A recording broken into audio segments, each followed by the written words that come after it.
They paid for my sister's college like it was her coronation. New car, tuition, designer dorm. Me, I worked graveyard shifts and ate ramen for 4 years. But on graduation day, when I crossed the stage and the dean handed me the envelope, their faces turned ghost white. What I did next wasn't a celebration, it was a reckoning. My name is Emma, and I was never the favorite. My sister Olivia was the sun our family orbited around. Blonde, brilliant, graceful, she didn't just walk into a room, she owned it. From the time we were kids, it was always Olivia first. Her grades got praised, her recitals got filmed, her opinions got heard. Me, I was the girl who stayed quiet so Dad wouldn't snap, and who learned to do her own hair by 10 because Mom was always too tired after helping Olivia prep for college. I remember the day they told her she wouldn't have to worry about money. "You focus on your future, sweetheart," Dad said, holding the financial aid papers like they were poison. "We've got it covered." Olivia clapped, Mom cried, and I just stood there, invisible at the edge of a celebration that had nothing to do with me. She got everything: a MacBook the day applications opened, a campus tour trip that doubled as a vacation. She got dorm furniture from Pottery Barn and noise-canceling headphones for better focus. Meanwhile, when I asked about applying to college, Dad glanced at the bills on the counter and muttered, "Community college is cheap, or maybe just take a gap year until you figure yourself out." Figure myself out. That became their excuse every time I wanted support, like I was some unfinished sketch, while Olivia was already framed and hanging on the wall. I applied anyway, quietly, filled out the FAFSA at school because I knew asking for help at home would just bring sighs and reminders of what we already did for your sister. I got in. A state school, not fancy, but it was mine. I was proud. But when I told them, Dad barely looked up from his phone. "That's nice," he said. "Now you'll really learn how the world works." He wasn't wrong. The world I entered was sleepless and cruel. I stacked jobs like building blocks, praying they wouldn't all topple. I worked in the campus bookstore during the day, wiped tables at a diner till 2 a.m., then crammed for exams in 24-hour libraries. I ate from dollar menus and lived on black coffee and determination. My textbooks were secondhand, my laptop barely ran Zoom, and every birthday passed, Mom sent her a care package the next day with chocolates, handwritten notes, and lavender-scented candles. I once emailed home, asking for help paying my internet bill so I wouldn't fail my remote final. No reply. I stopped trying after that. The worst part wasn't the financial gap. It was the way they made me feel small for needing anything. Like asking for help made me weak. Like needing love made me a burden.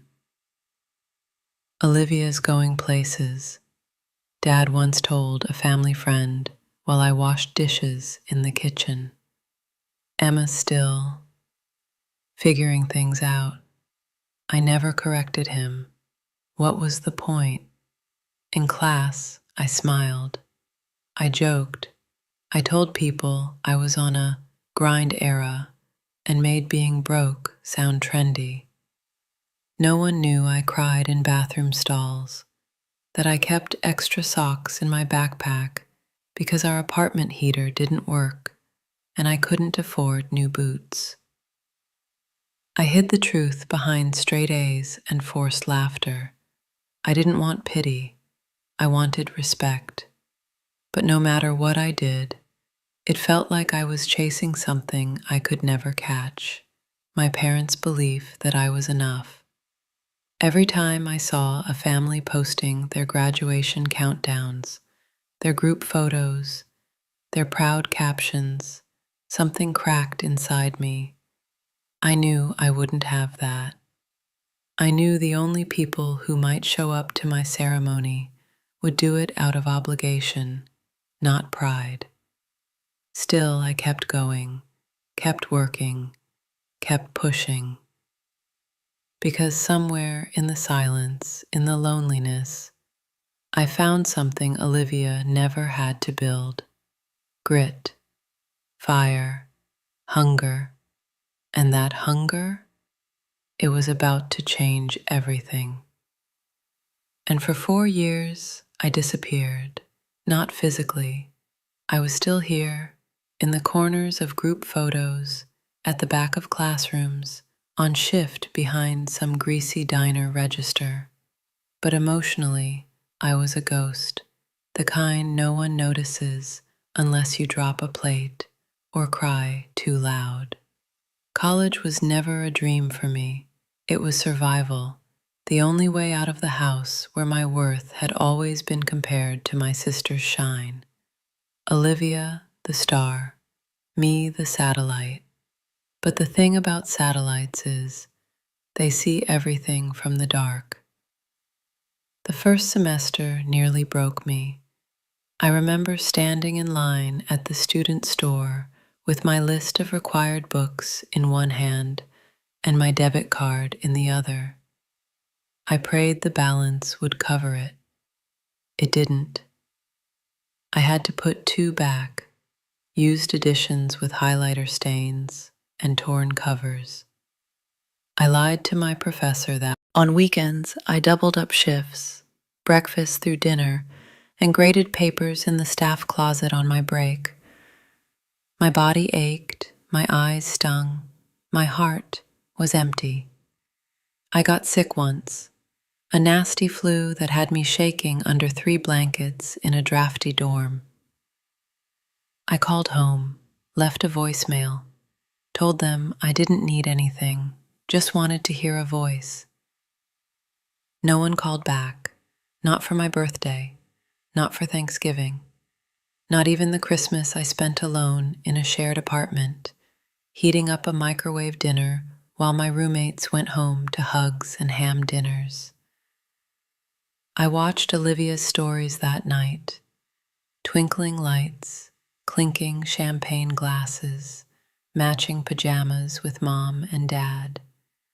Her caption read, "There's no place like home," and I wondered if I'd ever had one. The worst part? I had options, invitations, professors who saw my work ethic and offered recommendations for prestigious internships, advisors who told me I had talent, something special. But I couldn't take unpaid work. I couldn't even take underpaid work. Every missed shift meant no rent. Every hour in an internship meant an hour not earning tips. So I said no, over and over again, turned down every ladder before I could even step on the first rung. I watched other girls get ahead, not smarter, not harder working, just supported.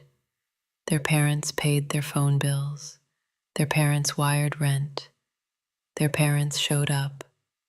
Mine didn't even remember what city I was in. And yet, through it all, I kept going. Not out of some Disney princess optimism. No, my motivation was rage. Quiet, buried, controlled rage. I wasn't going to break. Not because I had something to prove to them, but because I needed to prove something to myself. I started writing every night, In a cheap black notebook, I wrote down what I went through, every humiliation, every disappointment, every time I wanted to quit. And then, at the bottom of each entry, I wrote one sentence: "This is not the end of my story." Because deep down, I knew one day they would see me, and when they did, I wouldn't be asking for their approval. I'd be beyond it. I'd be undeniable. They thought silence would keep me small, that if they ignored me long enough, I'd disappear. But I didn't. I endured. And with every missed call, every skipped birthday, every cold meal and sleepless night, I was building something, because if life wasn't going to hand me a seat at the table, I'd build my own. It started sophomore year, after a brutal fall semester that nearly saw me drop out. I had failed an econ midterm, picked up a third job, and gone 3 days living on instant oatmeal and gas station coffee. I remember sitting on the floor of the student center at 11 p.m., Wi-Fi dying, laptop at 9%, trying to finish a paper before the deadline. I had nothing left. Not energy, not hope, just fury. That night, I Googled grants for invisible kids. That's not a real program, by the way, but it should be. What I found instead was an online forum buried in the comments section of a Reddit thread, where someone mentioned a shadow scholarship funded by anonymous investors.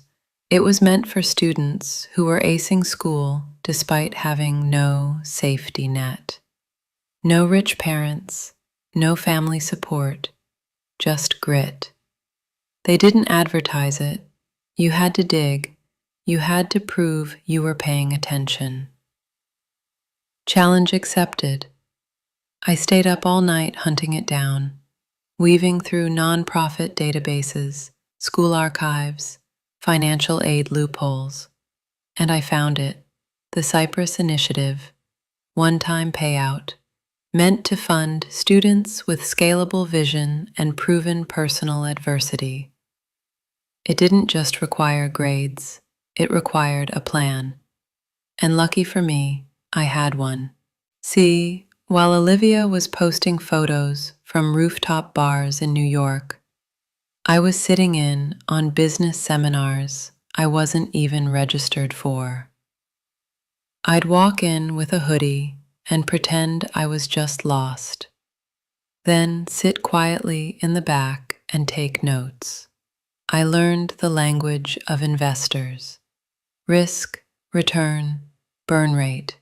I'd go home and rewatch TED Talks about pitch decks and branding.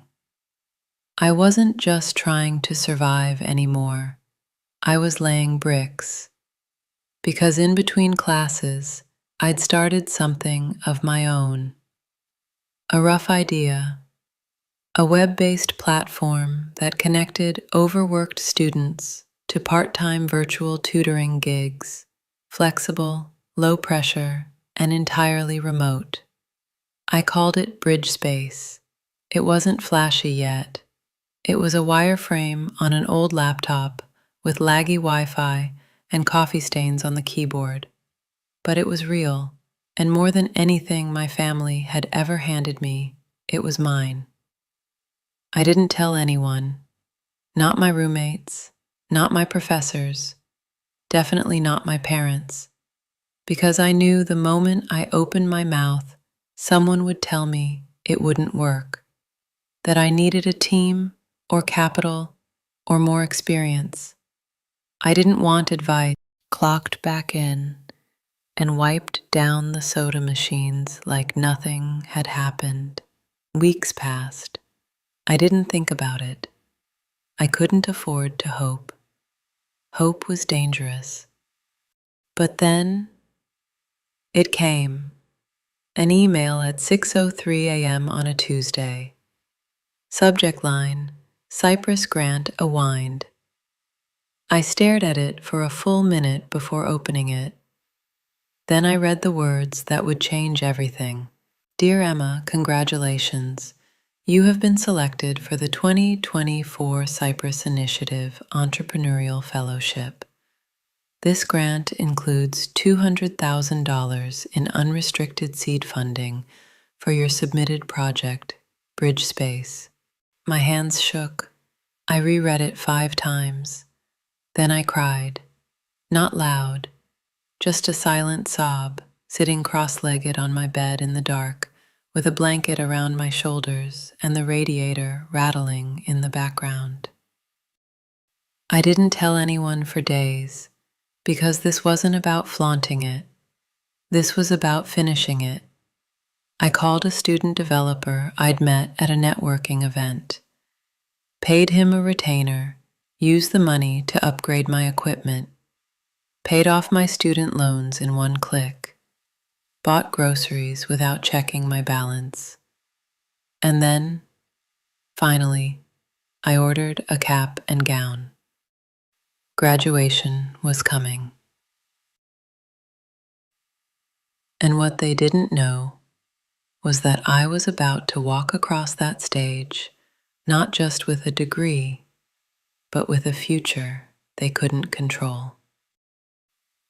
And graduation day wasn't just about a degree. It was about everything they thought I'd never become. The morning of the ceremony, I woke up before my alarm. My cap and gown hung on the closet door, ironed, spotless, ready. I sat on the edge of my bed in silence, just breathing. This was the day I stopped pretending I was still chasing them. Today, they'd see exactly what being forgotten had created.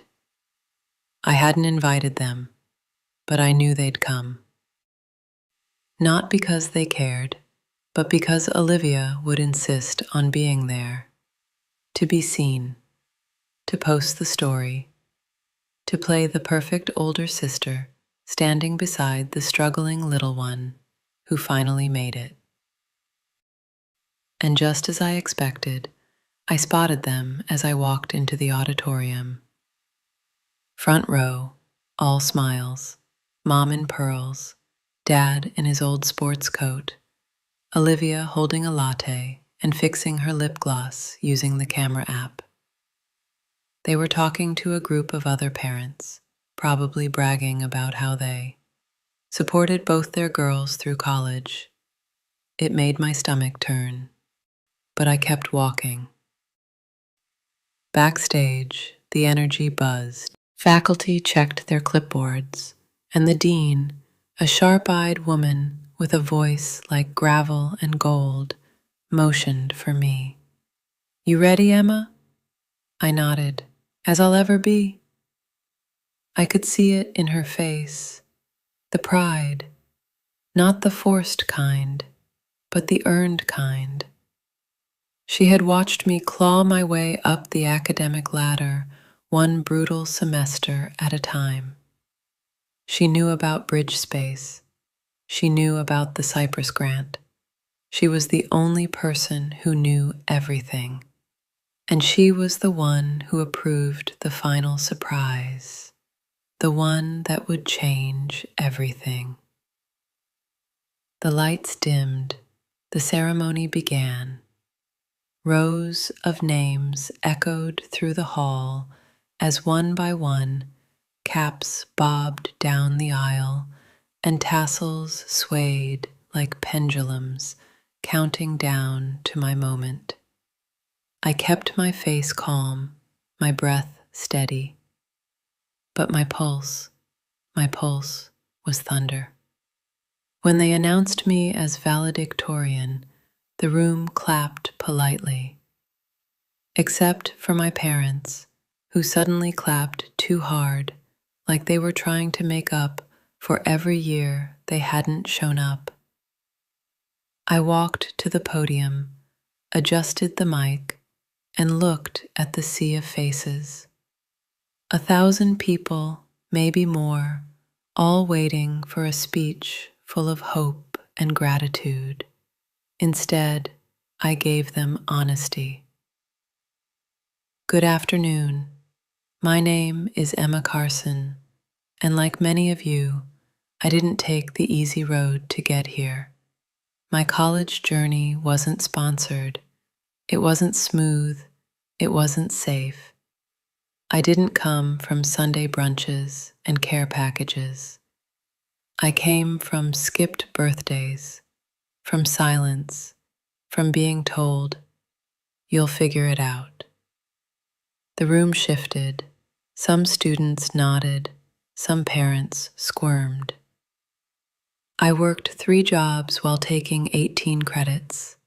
I studied in staff closets and cried in bathroom stalls, and not once did I get a phone call asking if I was okay. But that's not why I'm here. I'm not here because I suffered. I'm here because I refused to quit. I didn't look at my parents, but I could feel them. Mom's fake smile twitching, Dad blinking faster, Olivia probably filming with the brightness turned down. People say college prepares you for the real world, but some of us came in already knowing how cruel the real world is. Some of us learned young that if you want something, you have to build it yourself, brick by brick, even if you're bleeding. A hush fell over the room. Then I paused, just long enough for the silence to stretch into discomfort. I stand not out of arrogance, but out of confirmation. They saw me now. I glanced toward my parents. Mom's hands were frozen mid-clap. Dad's mouth hung open. Olivia had lowered her phone and was staring, for once, without words. I closed the speech with one final line. To everyone who was told they weren't worth investing in, your future doesn't need their permission. Build it anyway. I stepped down from the podium as the music swelled, and for the first time in 4 years, I didn't feel small. I felt unstoppable. And after the ceremony ended, they tried to applaud me like they hadn't ignored me for 4 years. The moment I stepped off that stage, diploma in one hand and future in the other, I felt it, the shift. The audience erupted around me. Professors I barely knew shook my hand. Classmates I hadn't spoken to all year called me brave, badass, inspiring. My advisor was crying, but I didn't cry. I had already bled every tear out of me in silent dorm rooms and empty parking lots. This wasn't the moment I broke. This was the moment I owned. And then I saw them, my parents, Olivia, standing near the edge of the crowd like they hadn't just been exposed in front of hundreds. My father was smiling like he still had control of the narrative. My mother looked dazed, holding a bouquet of grocery store roses. Olivia had her arms folded, her phone in her hand, but not recording, for once. They walked up to me, slowly, like they didn't know how to approach the girl they once dismissed. Like maybe, just maybe, they were afraid. "Emma," my mom said first, voice trembling. "Sweetheart, that speech, that was incredible," Dad cut in. "Just incredible. You really did it." I didn't say a word. We didn't know, Mom continued. If we had known how hard you had it, if you'd just told us. I stopped them with one raised hand. You didn't ask. Dad blinked. Come on now. We're here, aren't we? We showed up. You supported her future, I said, nodding toward Olivia. I built mine alone. His jaw tightened. Mom stepped forward, reaching to hug me. I stepped back, and for the first time, strategy. I caught a glimpse of Olivia out of the corner of my eye. She hadn't moved, just stood there, arms crossed, phone still in hand, expression tight. She didn't look angry. She looked embarrassed, and not because I had shamed them. I hadn't named them in the speech. I hadn't told the world what they did.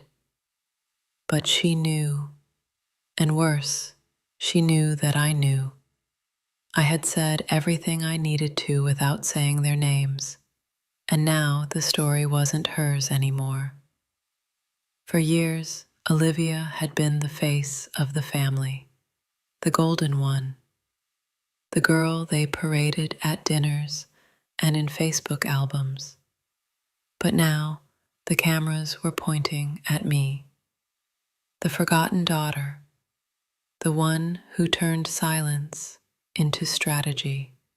I walked past her without speaking, not out of pettiness, out of clarity, because power isn't in screaming or slamming doors.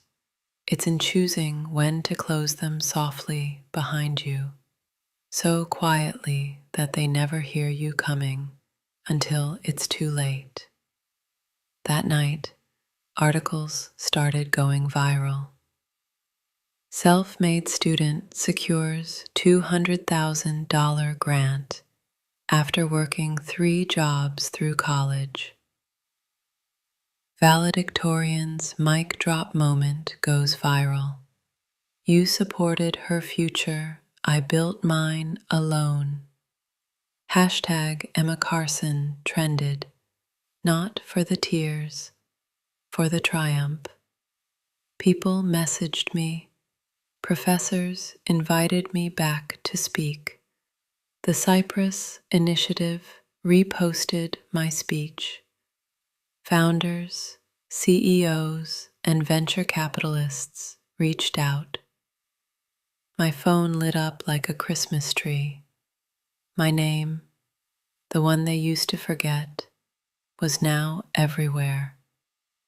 And back home, in that tidy suburban house where Olivia's Columbia degree hung framed on the wall, I knew they were watching. I knew they were reading. I could picture my father refreshing the article, my mother wringing her hands, Olivia scrolling through comment sections filled with praise that wasn't hers. Let them. Because this wasn't just about recognition, it was about reversal. They had spent years acting like I was the shameful backup plan, the girl who would figure it out eventually. But I had figured it out long before they knew I was even trying. I didn't climb up their ladder. I built my own. And when I reached the top, I didn't look down. I just walked away. And 6 months after graduation, I bought the house they were saving. I had sat there, invisible in that quiet car, staring at the picket fence they dreamed of. A fence I was never meant to walk behind. But dreams have strange timing, because that house, their dream, came back onto the market exactly 4 months after my story went viral. I saw it during a late night Zillow scroll, somewhere between pitching to a mentor and uploading a bridge space update. And there it was, 207 Cloverfield Lane, listed, empty, waiting. I didn't hesitate. I called the agent the next morning, made a full cash offer, and closed within 12 days. I didn't tell my family. I didn't want their blessing, because this time I wasn't buying a house to impress anyone. I was buying it to transform the meaning of belonging. The day I got the keys, I stood in the driveway, same place I had once watched from the back seat, and I just breathed. No one clapped, no one hugged me, no one posted it on Facebook. It was better that way, because the house wasn't for them. I didn't decorate it with designer furniture. I didn't install a wedding arch like they always imagined. I stripped it down, repainted every wall in warm, hopeful tones, tore up the marble countertops and replaced them with long communal tables, converted the guest bedrooms into study lounges, left the backyard wide open, no fences, no gates, just space. Then I filed the nonprofit paperwork, the Carson Collective, a community center for underfunded college students. Free Wi-Fi, night classes, therapy vouchers, quiet places to cry or scream or build, a home for the ones no one invested in. And in the lobby, under a soft lit sign that reads, "You belong here," I placed a small gold plaque, donated in honor of every child who was overlooked, donated. I never told my parents, but I knew they saw it, because 2 months after we opened, Olivia's friend tagged her in a viral video, a slow montage of the house set to piano music, ending with a group of first-gen students saying, "We're not invisible anymore." I saw her name in the comments, just a like, no words. What could she even say? She got the applause. I got the legacy. One quiet Saturday evening, I returned to the house alone. The student spaces were closed. The air smelled faintly of cinnamon and wood polish. I looked directly into the lens, not with anger, not with pride, but with peace. And I said, "Subscribe, like, and comment if you believe being forgotten was just your beginning." Then I blew out the candle